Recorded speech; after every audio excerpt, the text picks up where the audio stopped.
Hello বন্ধুরা, নতুন একটি ভিডিওতে তোমাদেরকে স্বাগতম। জগৎহাতি ধারাবাহিকের আজকের পর্বে দেখা যায় যে দিব্যা সেনকে তার অফিসের দড়ি দিয়ে বেঁধে রেখে দুর্গা ফোন করে চন্দ্রনাথের কাছে আর তাকে জানিয়ে দেয় সে দিব্যাকে তার অফিসে আটকে রেখেছে, সে যেন এসে তার দেখভাল করে।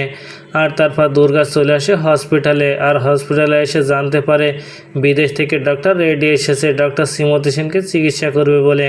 এই কথা শোনার সাথে সাথে দুর্গার মনে সন্দেহ হয়, কারণ দুর্গা ডক্টর শ্রীমতী সেন থেকে জানতে পেরেছিল ডক্টর রেড্ডি বিদেশে আছে, তাকে আসতে কিছুদিন সময় লাগবে। তারপর দুর্গা দেরি না করে ছুটে আসে সেই নকল ডক্টরের কাছে, আর তাকে পাঠিয়েছিল দিব্যা সেন ডক্টর শ্রীমতী সেনকে শেষ করে দিতে। আর দুর্গার কাছে ধরা পড়ে গেলে দুর্গার দিকে গান ত্যাগ করে সেই নকল ডক্টর, আর দুর্গা তার পা দিয়ে গান ফেলে দিয়ে তাকে মেরে তার বাবার হাতে তুলে দেয়।